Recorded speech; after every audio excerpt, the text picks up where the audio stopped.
God bless football, Billy Gill. God bless football, Mikey, eh? God bless football, Juju. God bless football, America. Yeah, Juju. Juju, what are you doing, man? Where are you? What's happening? I am in the MIA, baby, watching a lot of football, so I had to come to the #1 football show in the world. You got to know. Last night, Mike and I were talking right before we started recording here, and we were saying that was a bad game. And it was a bad game. We went in with heavy expectations, Billy, for that game. The Ravens win 34-20, and it was a bad game. But there were massive storylines coming out of that game with Mark Andrews, the Ravens tight end, being out for the year. Lamar Jackson a little banged up, and we'll see what happens here with Joe Burrow. Crazy amount of injuries in that game, Billy.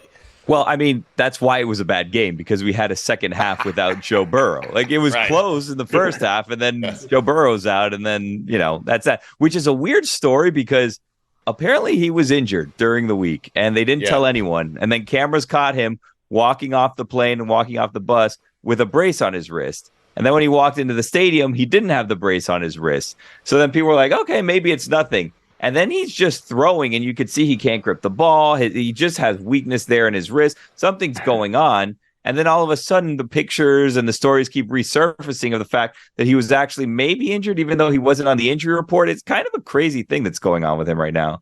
It's the rare touchdown pass that ends the game for his own team. I mean, weird. It wasn't worth it. Hand it off to Mixon, Juju. Right. And then when Buddy came in the game, all of my bets was just dust as soon as he came in. Like, Jamar Chase, get him out of here. Tyler Boyd, don't think about him. Oh, my God. Hushmanzada may as well caught the ball last night.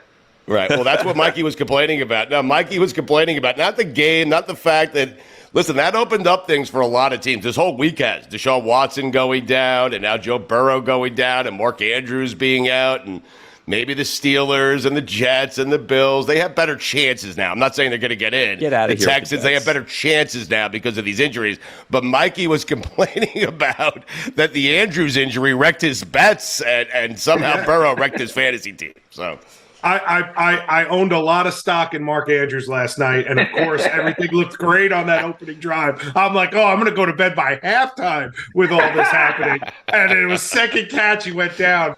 And then, of course, I traded for Joe Burrow this week, thinking, here comes playoffs. This week, I got to see him for one half on my team. So are you saying you guys aren't rushing to get Jake Browning on the waiver wire today? Jake Browning Nagel. You should get 12 points when your quarterback throws a touchdown pass and breaks his hand. I mean, seriously. I agree. I don't know. Weird rule. I agree. Need to rush and get Terminator Logan Wilson from the Bengals because he's taking out everybody. He took out Mark Andrews, tried to take out Lamar Jackson, took out OBJ at the end of the game. Brother, calm down. Maybe I should trade for Tua, Stu. What do you think? Maybe. I think you should. I do. Look, Billy doesn't like that. Billy doesn't. I think it's too late for that. It's well done, Juju. I'm so proud of you, man. Billy, things have opened up here for the Dolphins. I'm serious. The Chiefs lose this weekend to the Eagles on Monday night. And the Dolphins have 5 easy games ahead of them. Things have opened up here for the Dolphins. Can we talk about something really quick? This is a private conversation Stugotz and I had off air a couple weeks ago, and it snuck up on me, and I didn't realize the date until I saw it was Monday night. Stugotz, do you know what I'm going to talk to you about, Stugotz? Yeah, go ahead. Yep. I don't think he does. Stugotz the other Monday night game. Yeah, Go into the game. Yes. A couple weeks ago, Stugotz said, buddy, we're going to get in the Kelsey booth because I know his trainer, and we're going to get in for the game against his brother. Taylor Swift's going to be there. Invite's still open to us, Billy. It is not open to you. If the invite was open to you, you would be there in a second on Monday Night Football. No, only if you go. That's it. That's a lie. If I go, you go. I mean. Okay, but neither one of us is going because it's not a real invite. You're not invited into the booth for the Chiefs and Eagles game where Travis Kelce's parents are meeting Taylor Swift's parents with Taylor Swift there. There's not a chance in hell you're getting in that booth. Listen, Juju, I didn't say I was invited. I said I have a guy who will simply open the door a crack and let us in. And that's all it takes in a suite, right? Yep, that's it. All you need is a sliver and let them in. I just need the door to be open. Otherwise, it's locked. Right. That's it. Just open it and crack. Billy, you want to go? Sure. If you're there, I'll be there. How about that? Juju, you in? I know somebody who can get you sideline passes. Yeah, I know someone who won't use them. That's going to be a theme today. Yes. Yes, it is. As it should, Billy. No? I mean, Billy, someone left him a sideline pass, Mike Golick, and he was too drunk to go get it. I mean, yeah. Oh, my God. Yeah, I know. It's Vegas. I mean, Juju was on the field. Juju understood. Juju's like, yeah. No, he doesn't. Sure. Juju was on the field in Frankfurt, Germany for the Dolphin game, and he was hugging Roger Goodell. What did Goodell smell like, by the way, Juju? Yeah, great question. Depression and despair. Really? Despair. I didn't have him smelling like that. For men. Despair for men. By the way, because we're not going to address it later in today, so we might as well because it was a big story. Carissa Thompson, the Stugotz of Sideline Reporters. Oh, yes. Just reporting. I love her. Making it up on the fly. Saying that on a very popular, pardon my take, that's an interesting choice. Yes. Right. I'm not certain she can get away with it. I can. But that's going to be interesting to see the reaction to that. I mean, here's the other thing. I got no air conditioning. I mean, it's 2 days now. I got a fan blowing right in my face. Oof. Yeah. And this guy is just now the dog's barking. I mean, it's probably affecting you and your mental more than us. So don't worry about us. I actually don't even hear it. Yeah. So. No, not at all. I like how you are complaining to Austin, who gets beat every day professionally, how hard your life is Austin. I'm terrible. Billy, the AC's not working for you, and there's a dog barking. You're right, Billy. I'm bad with distractions, right, Austin? I'm pretty bad, right? I'm weak. We all are to a point, We all have our little distractions. Right. I know, we got to try to minimize them. Yeah, but Billy's point is you're getting hit. You guys got, you have guys colliding around you all the time. And I got a couple of hammers, a drill, no AC, and a dog barking. And I'm complaining, Look, it's all subjective. We are humans. It's what we do naturally, right? We want our situations to be better. And so therefore we complain and, voice what's on our mind. It's a good thing. It's healthy.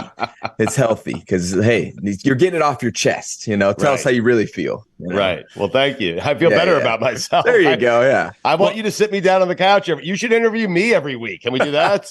Yeah, let's do it. Well, I actually have something I want to talk about to you guys. It's just something I've been thinking about. It's like, man, it'd be really cool to have some type of place where like the off the field stuff for athletes was really highlighted. Because I feel like there's a ton of stuff on the field. But like stuff like with my foundation, with Raheem's podcast, and every other athlete that has whatever they have going on, right? A place where there's like a highlight of that. Whether it's like a website, whether it's like a content, like a little studio built around that. And it's kind of like a news type of channel thing. So that was kind of an idea I've been playing around with lately. All right. So, boys, how do we feel about the idea? Billy's the idea man around here. Mikey ain't Billy. I'm not. Billy, how do we feel about this idea? I like this idea, but I feel like if I'm the idea man and you're coming up with the ideas, then I don't have a place here. Well, I still can get feedback about the idea. Okay. Because how do you think I feel? I'm the backup idea man, apparently. I'm dealing with a drill right now. I mean, the guy's drilling right in my ear. Sorry, go ahead. Well, I was going to say, just to provide a little bit more context, we have a lot of stuff going on the field, but there's cool things that are happening that people might be interested in that really doesn't get a lot of exposure because it's not the excitement of the game, but it's still us as, these influential people that people look up to because we have that coolness factor of the NFL that we're still doing things to help better our communities around us. And it's like, man, it'd be really cool to have more. It doesn't need to be like all the time, but just a little bit more awareness built around those types of things where I know like a Raheem Mostert has a podcast, like the big ones like Travis Kelce and his brother, they have their podcast, or even the foundations that are out there. Like I'm renovating gyms across the California right now and hopefully the nation in the future, but other efforts that are going on out there as well from guys. So sharing the positive stuff that you don't see on the field, stuff you guys are doing off the field, telling your stories basically.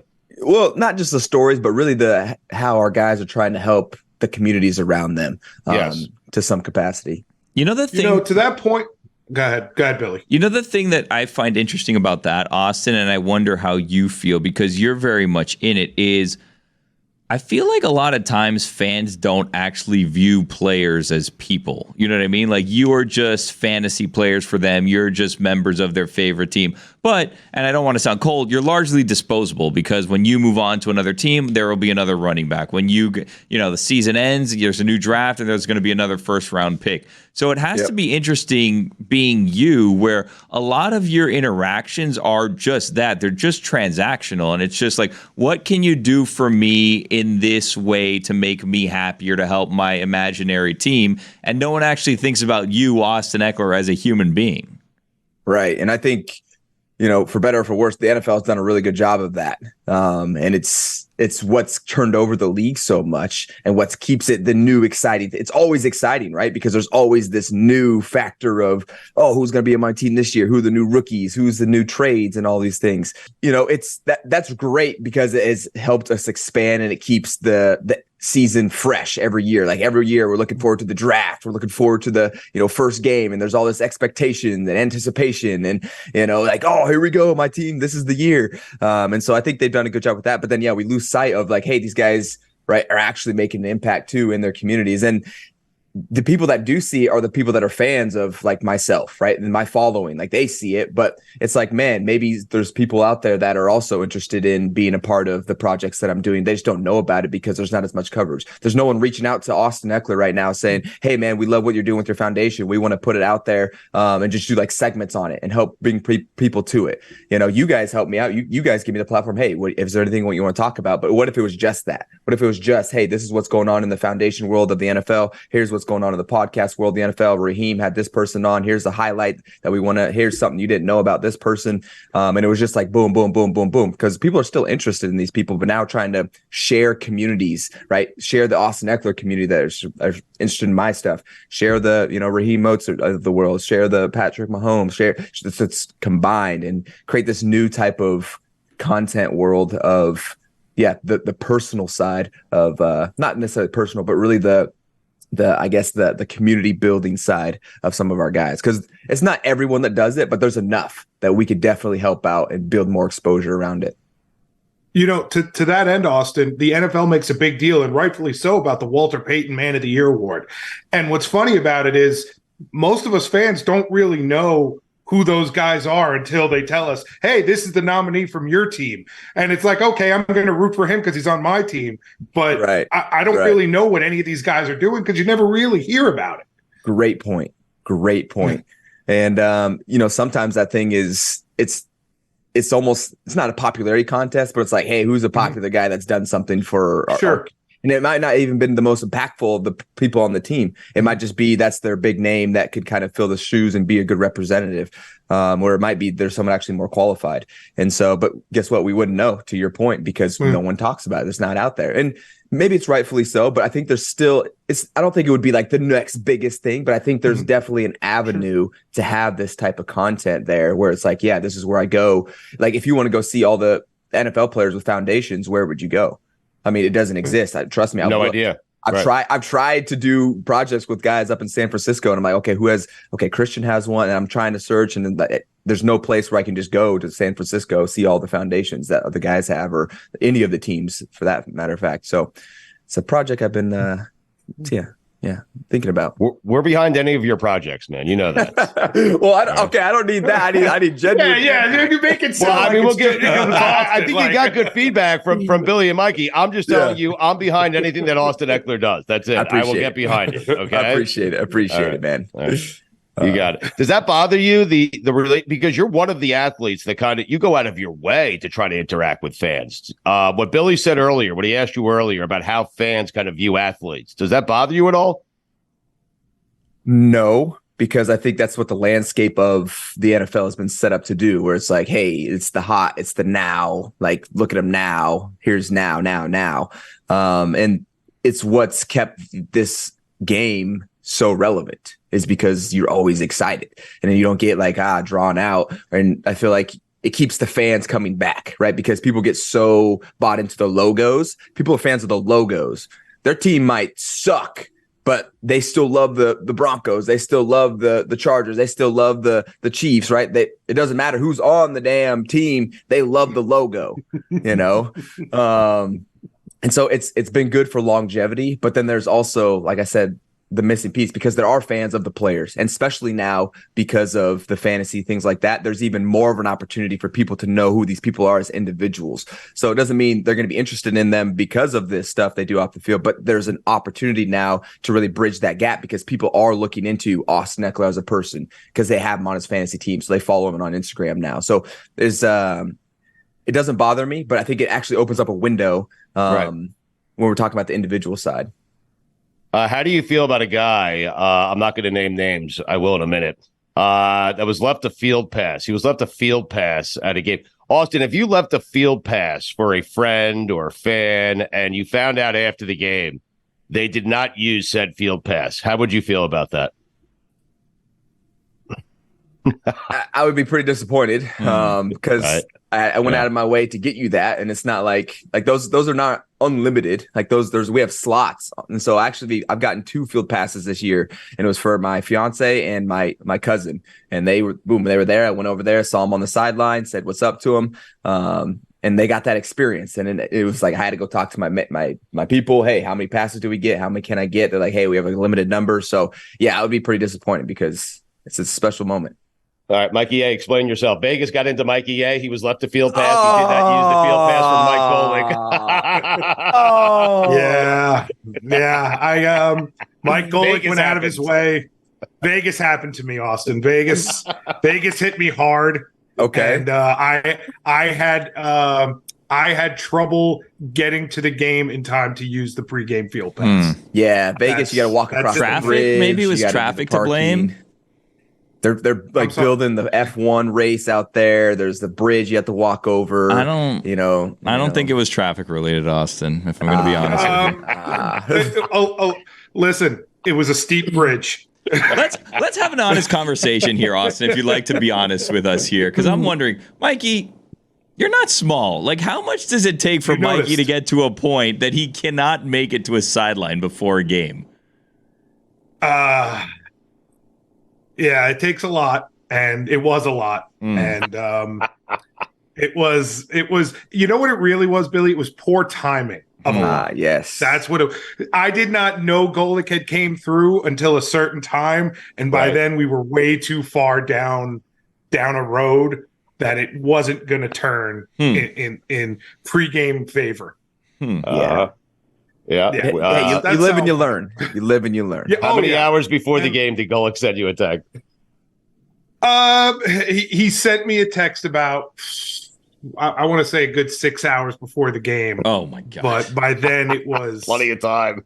It was. What was the text? Hey, don't be late. I'm expecting to see you on the sideline. It was, something like that from Golick. Hey, I actually got this done for you. What you don't know, Austin, is that Mikey has been hounding both Mike Golick and Chris Sims since the preseason and told them, I'm going to this game. Chris Sims does Sunday Night Football, so he has the connection there through NBC. Mike Golick calls the game on the radio every Sunday night. So he saw early on, like, this is a potential where either one of them would have access to this, and it could benefit me. And then there was, like, the fear, is this game going to get flexed because it's the Jets and the Raiders? It might not be great. So up until 2 weeks ago, it was unclear whether or not he was actually going to have this access to these guys calling the game. And then once we knew, he really put on a full court press to get this sideline pass. So it's not like it was just mentioned once and it was like, surprise, I did something nice for you. He was bothering them and texting them and hounding them for months to get this thing. And it didn't seem like it was going to happen. And then it did. And then he didn't use it. For the record, Golick, no record. Golick did amazing things, and he did get me a pass, but he just got one for me.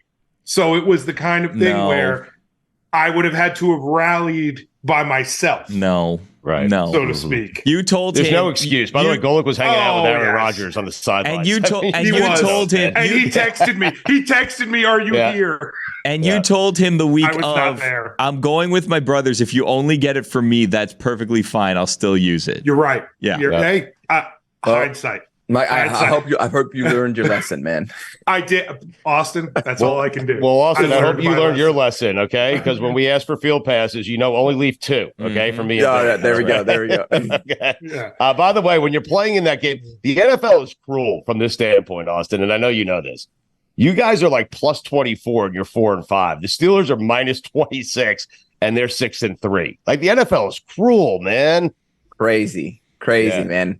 That's what this madness is about, and it just makes the NFL so exciting because you have crazy stuff that happens every week. Like, let's go look at the Monday night game that happened, right? Like, yes, the Bills win. Wait, they don't because they lined up with too many people on the field, so they actually don't win. Now they actually lost. Just like that. Like, so there's so many just strange things that can happen and amazing things that can happen and sad and amazing. And so, yeah, it's all the emotions into one, So, man, this NFL thing, it's definitely a blessing to be a part of because it's brought some amazing experiences into my life for sure. And I know others as well. It's great. What do you make of all the Josh Allen talk? Like suddenly people are questioning whether or not he's a good quarterback. I would say every team except for like maybe 4 or 5, and you're one of them, would trade their quarterback for Josh Allen right now. Yeah, man, there's such a fine line too because these games are really close to like swinging either way, right? So close. And if even if they're scrapping out and getting on the top side or the win side of those columns, then they're probably not talking about Josh Allen as much, right? It's not even a question. But since they're coming up short in some of these close games, and now it's the talk of the town. We've been through it over with the Chargers all the time. It was like we're really close, and it's like, oh, are they washed up? These guys suck, and it's so molecular, where it's like very small things that can actually swing a game either way. Not saying your guys are bad. Like you might have a bunch of studs on your team, and it's just like you're just coming up short because of little things here and there. No, I think it's one of those things that media is going to jump on because media needs stories. And so, yeah, it's worth the media talking about. It's such a great point, Mikey, because we don't look at we look at the Bills and only look at Josh Allen and don't look at the fact that half their defense was injured. Or in the case of the 49ers, they lost 3 straight and the best tackle in football wasn't playing. But then he came back and San Francisco blew out Jacksonville, It's like we don't pay attention to line play. Right. Yeah. Right. But the other side of that, though, is they got rid of their offensive coordinator, the Bills did. And I go, how much of that, how much is that going to affect it? How much is that going to help it? Is that ever the answer? Yeah, it's tough. It's so tough. And sometimes I'm like, man, did they have unease about this and they needed like a sacrificial lamb to hey, yes. you got to take the blame. Because it does feel that way. It might be that. I don't know. There's politics and all of this stuff where it's like, hey, maybe someone didn't get along or someone was like on the fence about this guy. And then that happened and they're like, yep, get him out of here. And that's stuff that we won't ever know, down on the field level, because that's all higher up in the administration. But yeah, man, I feel like we're never going to know the actual explanation that comes out of what the emotion was, what the feeling was around that. You're going to get the generic, we just decided we're going to make a change and go in a different direction, and so it's all speculation. So it sucks even talking about it because nothing is right, or maybe who knows what's right, so. It's a crazy league, and they have the 7th ranked offense in the NFL, by the way. Austin, I'm wondering here, when you guys had the game of the weekend last weekend, you lost it, and we felt bad for you. I know it's tough. Yeah, we lost. But when you're in one of those games, you're playing the Lions, it's going back and forth. You guys came back at the end. Do you know? Are you thinking to yourself, "Wow, I'm sitting in the middle. This is a good game right here." It, right? Well, to me, it's not going so good. Well, I mean, it was. There was ebbs and flows, Yeah. Our offense was rolling for sure, but I'm like, come on, defense, let's get a stop. Special teams, let's make a play. Offense, we got to make sure that we're being efficient. Cannot in this game like this, it's going to be a track meet. We can't afford to punt. We got to make sure we score every single time we get the ball. And it was just. It goes back to what Coach Brandon Staley always says is each game has a life of its own. And the life of that game was, hey, this is going to be a high scoring game. Whoever has the ball less probably going to end up winning the game. And unfortunately, they were able to convert, on the 4th down and get the field goal. But no, I'm not sitting there thinking man, this is a crazy game. This is I'm just we got to go. We got to score offense. We got to score points. Everyone else. You're not like a fan on the sideline, or at home where you're saying come on, someone stop Goff. I'm saying that, but not because like I'm a fan, because I'm like, we got to freaking win. We got to beat these guys. I'm so locked in on my assignment and locked in on the situation. I'm not like in the emotion of it. Like when I was back home with my ankle, now I'm feeling the emotions. And so back on the field, the emotions are all to the side. And it's really, like I said, laser focused on what the situation is. What's the assignment? What do we got to get done? You like the Bears game or the Jets game where it's pretty clear, like we have this a little bit under control. You don't like the back and forth. Well, yeah, as a competitor, you always want to go out there and dominate. Yeah. But it's on both sides of the ball, right? Like that's not just our team that wants to do that and no one else does. Like everyone wants to go out there and dominate. And so that's what makes competition great is the competition of it, is the back and forth. And so you're going to get games like that. And so even though it's not ideal, it's still exciting. It's still fun as a player to go through that in hindsight, not in it, especially when you lose, it's not fun. But just I know looking back on my career, watching games like that are going to be, the memories that I'm like, man, those are some good times. Austin, did you know that the Chargers over the last 10 years have played 100 one-score games? Like, is that number one, or I don't know? It's number one by a lot. Yes. Yeah. Seems. Yeah. You've been a part of most of them, man. It's crazy. Oof. Maybe it's me then. Maybe I got to play better. That's no, what that's what it is. No, it's not you. It has nothing to do with you. It's no way to live. Like, have an easy one once in a while, man. More touchdowns. That's what I need. You go to Lambeau Field this week. You're playing Green Bay. Does that excite you still? Like you played in every stadium, I would assume. I have not played in Lambeau yet. So is this exciting to you playing at Lambeau? Yeah, I'm looking forward to being out there. I've heard nothing but great things, and really, man, I just love these teams that have like this huge, like committed fan base to them. And it just brings such great energy. Even if they're booing me, that's my favorite noise, actually getting booed coming out of the tunnel. But just seeing like the camaraderie of what this game does for people and brings people together, man, it's so special. Cause for me, when I'm on the field, it's really just energy. And for us, I mean, we go silent count everywhere. Like we have to go silent count in our own stadium. And so like, we're just used to it. We could talk to each other the whole week through signals at this point. So it's something that I'm definitely looking forward to going and getting that experience in. I'd be interested to see what stadiums I actually haven't played in, because I mean 7 years been played in a lot of them, but can't be too many that I haven't yet. What's the stadium you like the least? Is there like stadium I like the least? Yes. Wow. Whether it's the turf, whether it's the fans, whether it's the weather, whether it's Philadelphia, I don't know. This is a trap, Austin. Be very careful here. No, I didn't say city. I just said stadium, and it could be because of the turf or something. I remember we played in the Bills Stadium a couple times, and I did not like they had this turf. It was older turf. I think they replaced it by now, but it was a few years back, and it was the Bear Stadium too. It was like my second year. Their grass, it was the end of the year too, and you know how grass is. Especially the end of the year, it was not great at all. It's like painted because it's like probably brown, and there's sand everywhere. And just watching the film from the Bears Stadium, they have like these weird camera angles, and it's just like, come on, Bear. Like, we got to get better than this. Everyone's got these nice up camera angles. There's just like low from the side. I'm like, what the heck is even this when you're watching film? But I digress. Next week, I want to talk about the nastiest thing said to you as you're walking out of the tunnel. Okay. So think about that for a week. Okay. Yeah. Your top three. I want a gold, silver, and bronze next week. Not now. That's what I love about your relationship is you guys attack each other, but you love Billy Gill. I know you, Chris. You love Billy. I do love. Yes, I love Billy Gill. No, I really do. Like if Billy would be my right-hand man if he was working for NBC Sports or if I was working for you guys full time. I mean, I know he's that quirky, weird guy that does a great job of it at his job, knows a lot of stuff, has a good feel for this business altogether. Yeah. And then will say dumb, stupid things that'll keep me entertained all day long. So he's perfect. He knows a little bit about a lot. That's what he does. Yes. I hear you. Yes. You would be tired of him in 3 days, Sims. I promise you. Inch deep and a mile wide.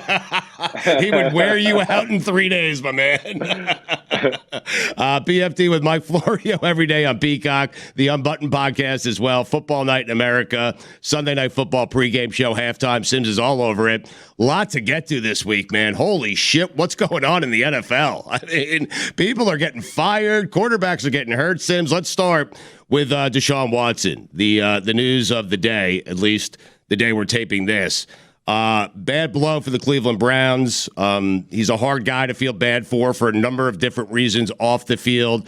The Browns fan base is a fan base that me and Mikey can relate to because they've been just as bad as we have over the last 40 years. How big of a loss is this for the Browns, Chris? What you saw last week, the Browns are stacked, right? They're loaded. Yep. You break down their football team and you go, it's one of the best D lines in the game. Linebackers are good. Jeremiah Owusu-Koramoah to me is an all-pro candidate. He's that good. The other guys are good around him. The secondary is phenomenal. I would argue that when you put their three best corners on the field, Newsome, Emerson, and Denzel Ward, it would rival three corners on any team in football, right? Offensive line we know is damn good. They got a really awesome tight end in Njoku. They got good receivers and good running backs. The only thing you felt like they were missing was, can Deshaun Watson get out there, play, enough to where he can get going and turn the corner and start becoming the superstar quarterback that we know he can become. And it's just every time we kind of feel like, ooh, he's turning the corner, watch out, here comes Deshaun Watson, an injury has happened. They're a team that, I looked at and I did a podcast on their defense a little bit earlier, just where you go, they're a Super Bowl caliber team. They had, to me, shades of the 2015 Broncos. Yeah, offense is just okay, but defense is amazing and makes a few plays every game with either making points themselves or setting up the offense with a short field. And now, it's hard to – I could still see them making the playoffs. Sure. I don't think that's out of the realm. But to go to the Super Bowl or do anything like that, I think that's not a possibility. Would you consider a Matt Ryan or a Phillip Rivers or someone like that? Because you do have a window here, and maybe those guys can get you, deep into the playoffs. I don't think they could. I don't. Right. I think it's too far removed. You saw Matt Ryan last year. Bad. What's the difference between him and a rookie quarterback? He'll turn it over just as much as they will. That's what we learned last year. Every time he got hit, he fumbled.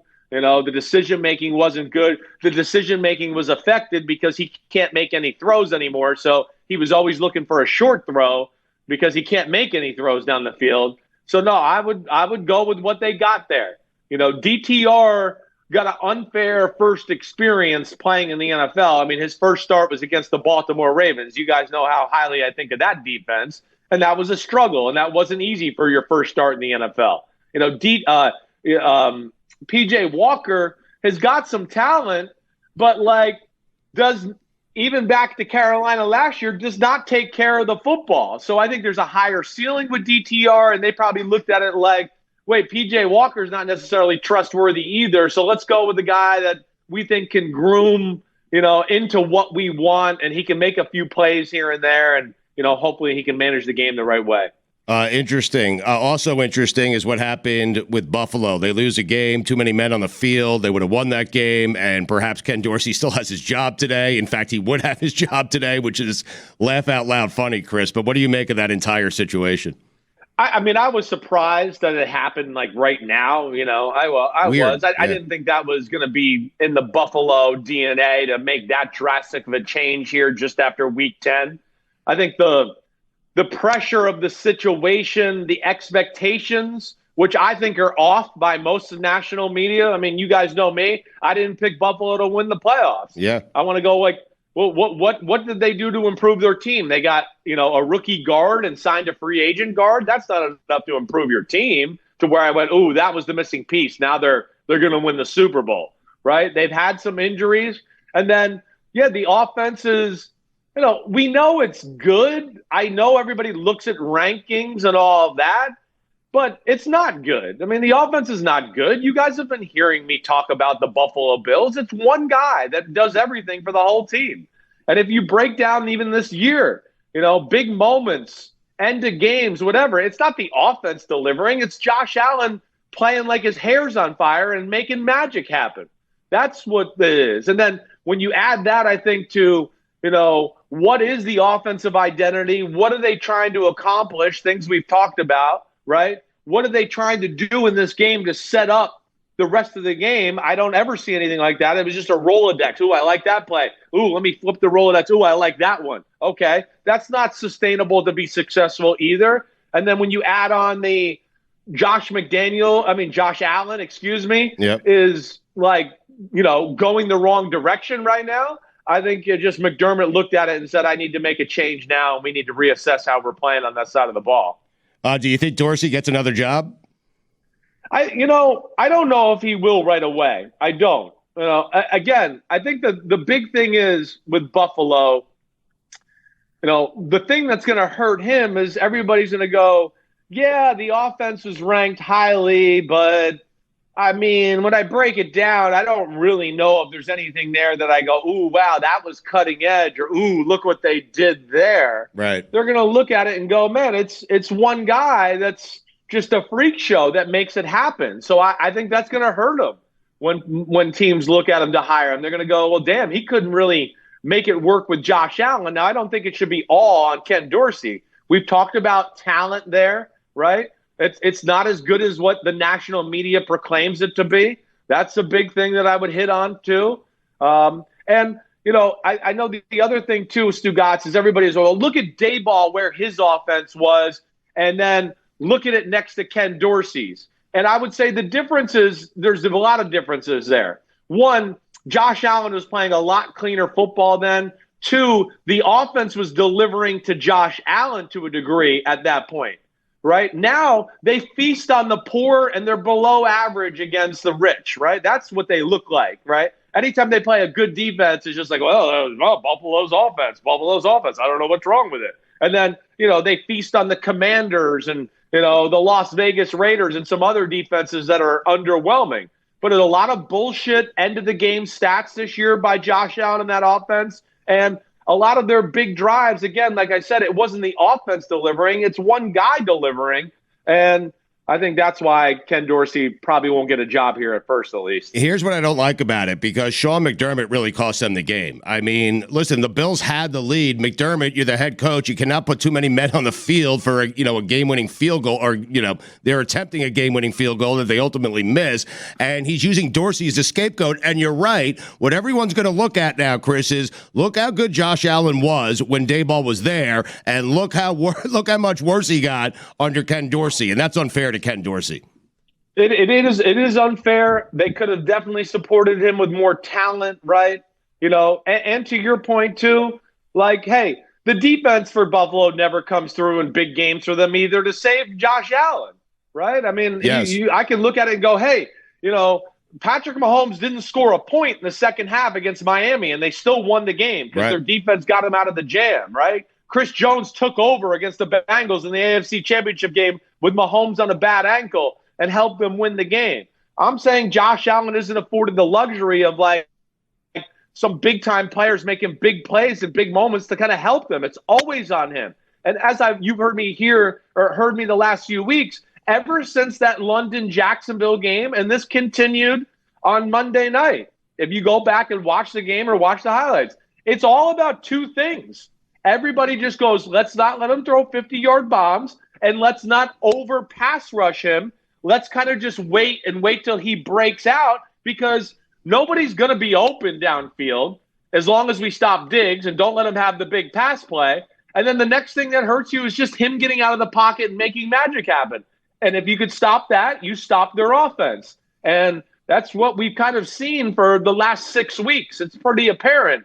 And again, I think it all just came to a head there. McDermott, I hear you, right? Those are big mistakes. I get that. There's a lot of blame to go around in Buffalo. But I wouldn't look at it and go, oh, I think they should fire Sean McDermott or anything like that. I don't think we're at that point here. I mean, the Buffalo has been one of the best franchises in the game for the last 4 or 5 years, and that is because of Sean McDermott. And there's some other people you could blame to why they haven't got over the hump and got to a Super Bowl. I agree with you. I don't think Sean McDermott should be fired. I didn't think that Kenny Dorsey should be fired. The guy I think that should be fired is Gabe Davis. Well, I mean, we hate him again? Do we hate him again? I don't. I mean, Sims, it was right in his fucking hands. Jesus Christ. Yeah, again, I mean, I don't know. You've heard me say it a million times. He's a great number 3. Right. Yeah. I hear people on TV talk about him sometimes like he's a 1B, and I'm going to go, you don't know what the fuck you're looking at. That's what I want to say. Like, you're crazy. He doesn't separate from anybody. It's few and far between. It's people living in the past and making an assessment off of one thing they saw on a Sunday night against the Kansas City Chiefs in a divisional playoff game where he wasn't covered for like 4 of the big catches. Nobody was in the screen, and they went, man, he's a superstar. And then when I went, no, Kansas City's defense messed up, and the guy throwing him lasers is the superstar. He's just catching it. Like, well, there are a lot of guys that can just catch it. So, yeah, they don't have enough difference makers on that side of the ball, let alone the offense has it. And with Daboll, it was the opposite. In big games against good defenses, when he was the offensive coordinator, they had lots of tricks, and they were surgical with Josh Allen. And then they make a big play. They didn't just feast on the poor. They feasted on the rich, too, there. And then I think when you talk about Josh Allen has lost that line of reckless and aggressive, that's probably the other thing that scares them and why they fired Ken Dorsey as well, right? I mean, he's definitely gone that too far. I feel like Dorsey, who was his quarterback coach, was a little bit like, hey, he's my buddy, where Brian Daboll was like, oh, no, that's my general. Yes, sir. Oh, I can't throw that ball over there into double coverage, or the general Daboll will cuss me out. One of these major coaching changes this late in the year. It's a team that's out of it. They're going to want to try to see what they got in other guys, but Buffalo's right in the mix of this. So how did they kind of go forward? How big of a deal is it to all of a sudden, now I got a new offensive coordinator? I don't think I'm certainly not looking them to reinvent the wheel here with Joe Brady at offensive coordinator. I wouldn't be shocked to see if it just got more concise and simple and less chances in the offense, and a little bit like, let's manage Josh Allen, let's throw the ball short, let's keep things basic a little bit, try not to ask too much of them, and then in big moments we'll break out a cool Josh Allen play or do something like that. But they certainly got to rein him in. But yeah, I don't think there's going to be a huge drastic change on that side of the ball philosophy wise. There's some tinkering. And then maybe they can change the messaging to Josh Allen a little bit too.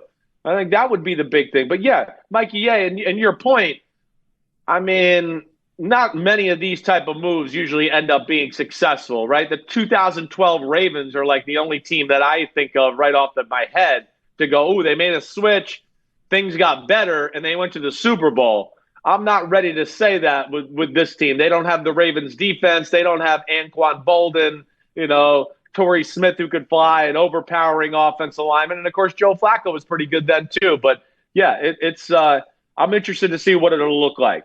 We'll finish up with Belichick, and we'll get to that in just a minute here. But, Chris, how frustrating are the Jaguars? Well, I still think they're a very good team, right? I think they got caught in a little bit of bye week. We went into it. We're one of the better teams in football. So what? It's the 49ers. We're in their class. The 49ers went in the bye week like, what the F is going on? We got to reignite things here. We got to tinker and change some things. We're too good to lose 3 in a row. And there was a little bit of a desperation factor they brought into the game, right? So they overwhelmed Jacksonville's offense up front. That was the biggest thing. And there was a change in what Steve Wilkes did. He definitely played with the fronts more. A little more creativity, people standing in the line of scrimmage, who's coming, who's blitzing, just to give his front four a little bit of an advantage, right? Which is needed. I don't care who you are. Nick Bosa needs a little help every now and then too.